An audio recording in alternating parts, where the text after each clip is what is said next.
everyone, Clio here, and it is time to dive into my August TBR. I work with the pile of possibilities system, so meaning that the books that I'm going to be presenting to you guys are an indication of what I might be reading in August, but I definitely won't be reading all of them, and I might put in books that I haven't put into this pile.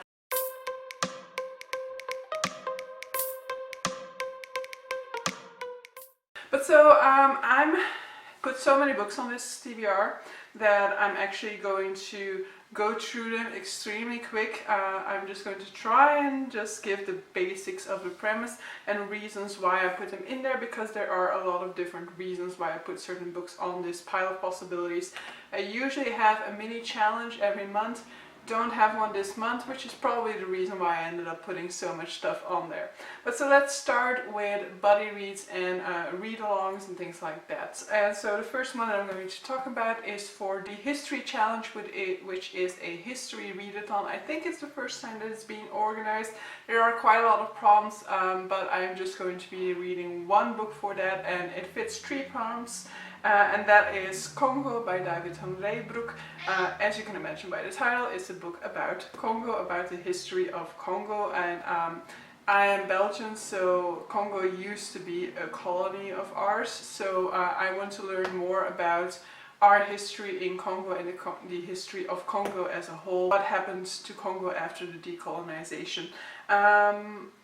This fits the prompt of being about local history, because we do have a part to play in Congolese history. It fits the prompt of having a book set on a different continent, because Congo is part of Africa, and then it fits the prompt of revisiting a school subject, because we did learn about the colonization of Congo in high school, but we learned very little about it, and we definitely didn't dive into all of the atrocious events enough. Another one that I won't be finishing, but I'm actually also far behind on that, is The Count of Monte Cristo.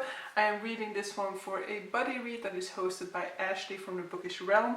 We were supposed to be where you see that little mark here at this point in the month, but I'm not there yet, and I don't know where exactly I need to be, but yeah, I need to do some catching up, which is what brings me to my second read along. I'm still busy with the Finish-a-thon. This is a readathon hosted by Tasman, in which you finish all of the books that you have as marked as currently reading. Started on Monday, it will be finishing when this video goes up, and my goal for that is to kind of catch up a little bit to this book, and then to finish 2 other books. So the 2 other books that I have for the Finish-a-thon are How We Disappeared by Jing-Jing Lee, which is a book set in Singapore about a girl who is taken by the Japanese soldiers during the Japanese invasion. And so she's taken by these soldiers to be a comfort woman, so she's held in a room somewhere. She is made to endure a lot of mental, physical, and verbal and sexual abuse from these men. I actually, spoiler alarm, already finished this one, but more about that in my wrap-up.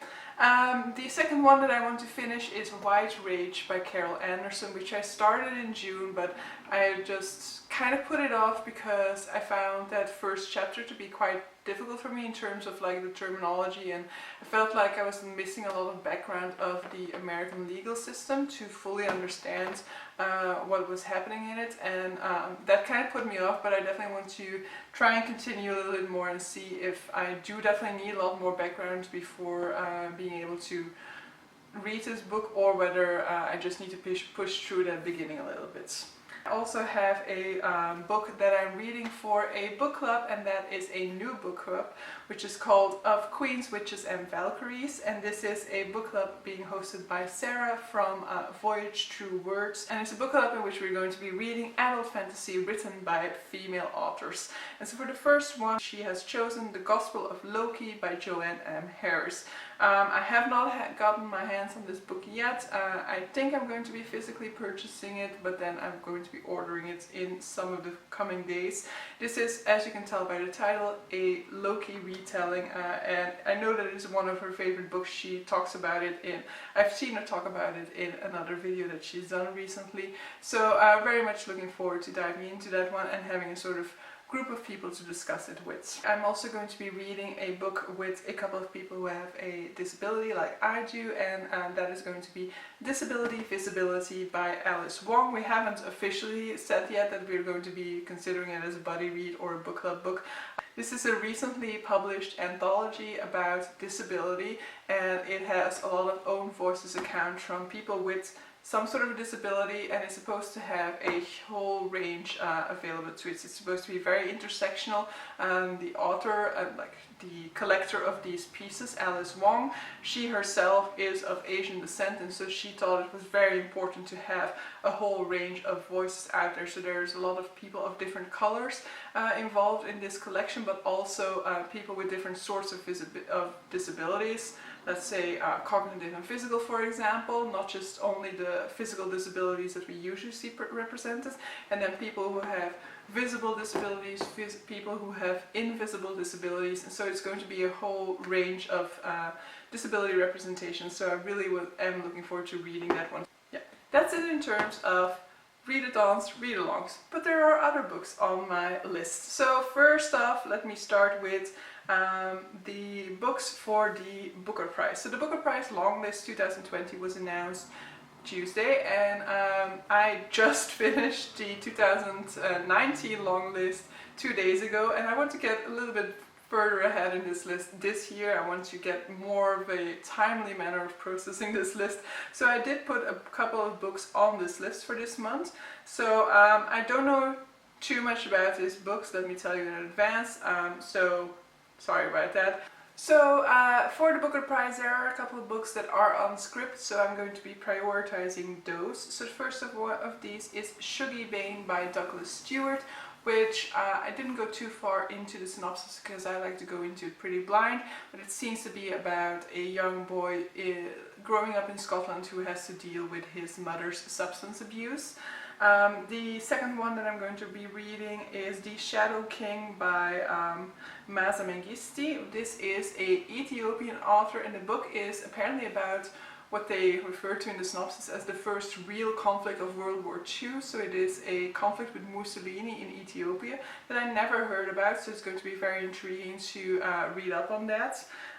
Next up, I am going to be trying to get around to Bring Up the Bodies by Hilary Mantel. This is the second book in Hilary Mantel's Thomas Cromwell trilogy. I read the first book a couple of months ago, and it is actually the third book, The Mirror and the Light, that is nominated this year. Both Wolf Hall and Bring Up the Bodies have won the Booker Prize in the past, and The Mirror and the Light is widely considered to be the heavy favorite for this year's Booker Prize. But so yeah, I still need to read the second one, so I definitely want to give that one a priority this month. Then another trilogy that is on there is This Mournable Body by Tsitsi Dangarembga, which I don't know too much about, but the first book is called Nervous Conditions, and so I haven't found it yet, so this one is not available on script, but I might purchase this or purchase the ebook, because if I want to get around to that third book in time, I do want to get a start on it this month. And as far as I can tell from the short synopsis that I've read about it, it's going to be looking at decolonization, but also going to give a feminist perspective on decolonization, or a female perspective on this. And so I've heard good things about this, and I'm very much intrigued, because I've very much been, since I've been looking into this book getting nominated, I've been hearing a lot of good things about the rising of Tsitsi Dangarembga. I hope I'm pronouncing that correctly, and so I do definitely want to give this one a go. So those are the books for the Booker Prize that I want to get around to, but then yesterday evening I got an email about the BookTube Prize. So if you don't know about the BookTube Prize, I will link the channel down below, but it is a prize organized within the community, and it really started out with a list of, I don't even remember, in the 100 books that were eligible for the prize, from which we had to vote books into it, and then in the first rounds I think there were 48 books or something like that per category, because it has a non-fiction category and a fiction category. And so I judged during the first round of the Book 2 prize, and now we are approaching the final round, and so I'm also participating in this round.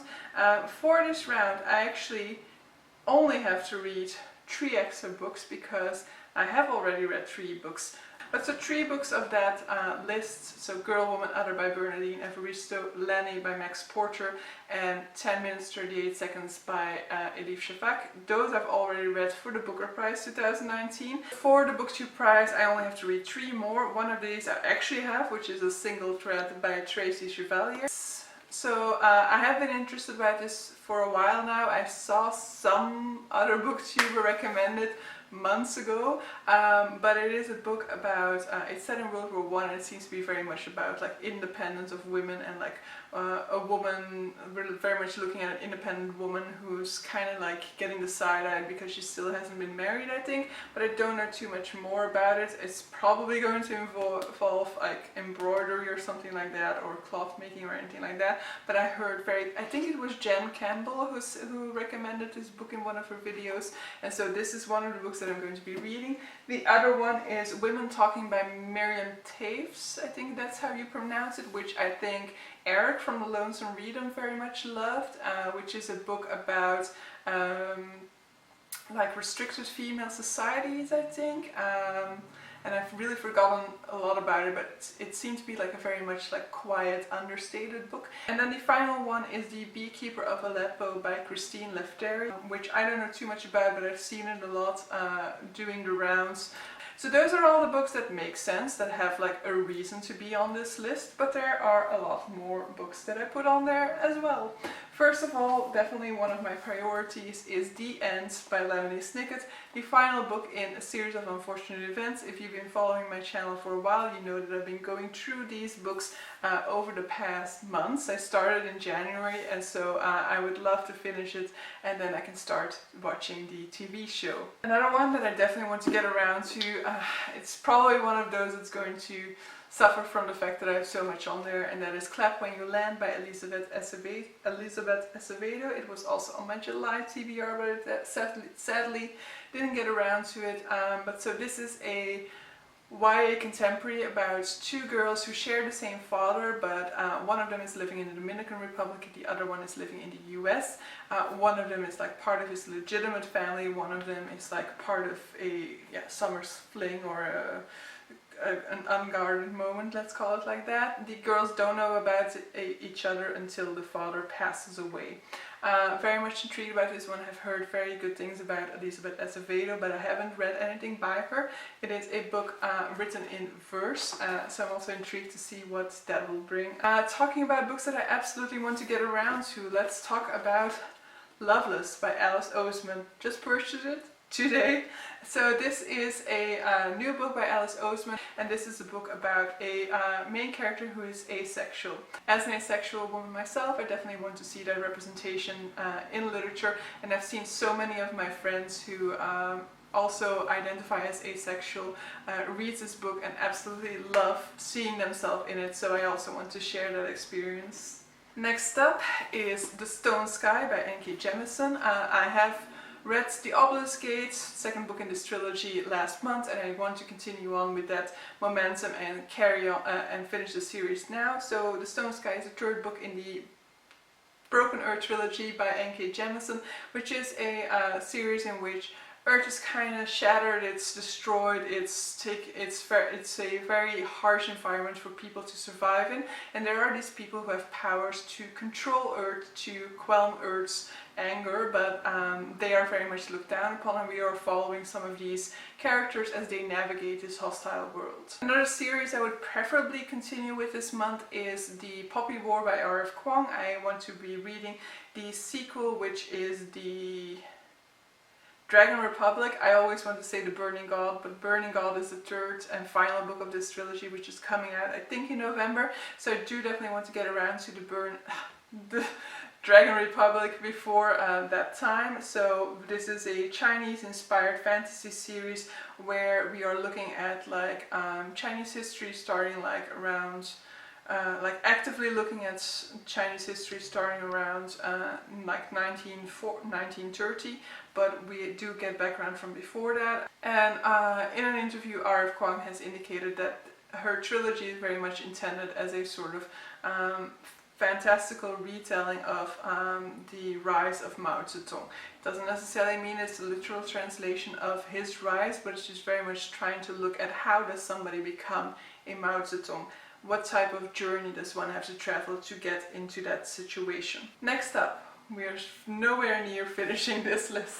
Next up I have 2 volumes of Saga, Saga Volume 8 and Saga Volume 9 that I still need to get through. This is a sci-fi comic book series, and as you can tell, this is going to be no problem normally, so that's probably one of the only things that I'm confident about saying that I will have finished by the end of August. Other books that I want to be getting around to are books that I have from the library. So one of them is such a chunker that I think I'm going to have to extend my loan of it even longer, and that is The Other Bennet Sister by Janice Hadlow. I've heard wonderful things about this. This is a Pride and Prejudice retelling told from a perspective of Mary Bennet, but you can see this is giant. It's bigger than Pride and Prejudice. Apparently there's a lot in Mary Bennet's life that we haven't heard about.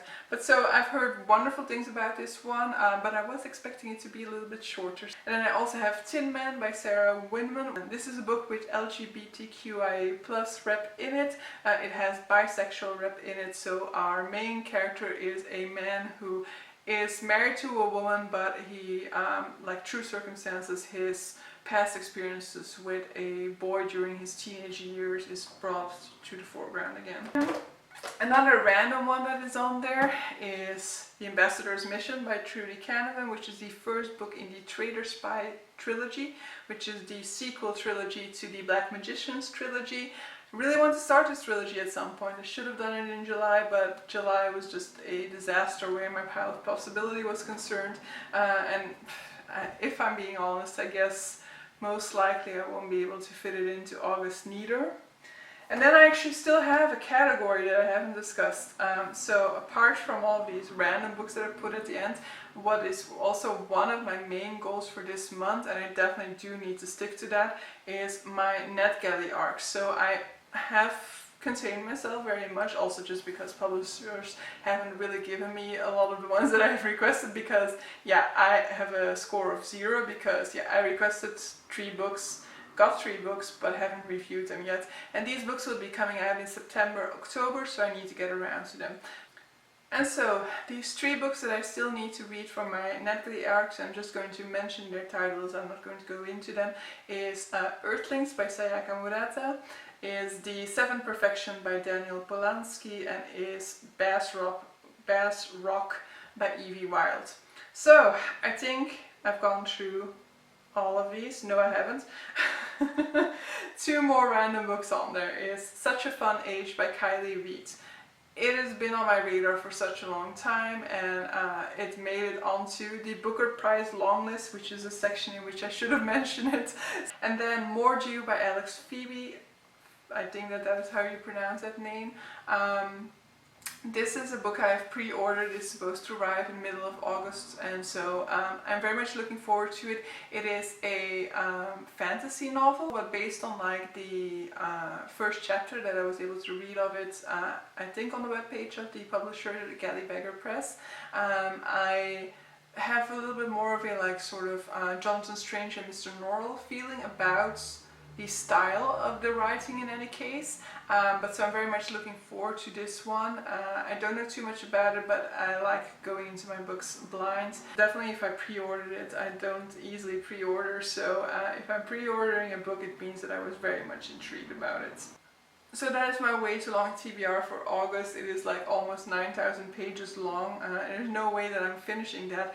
Of course, it's also not the intention, because as I said, I have a pile of possibilities, but still, I don't have any clear-cut favorites, you know, I don't have any clear-cut idea of which ones I definitely want to get around to, so things might be interesting this month in terms of my reading choices. But so yeah, let me know down below if you feel like I need to prioritize any of these ones, help me out there with my choices, and let's discuss them further in the comments. Bye!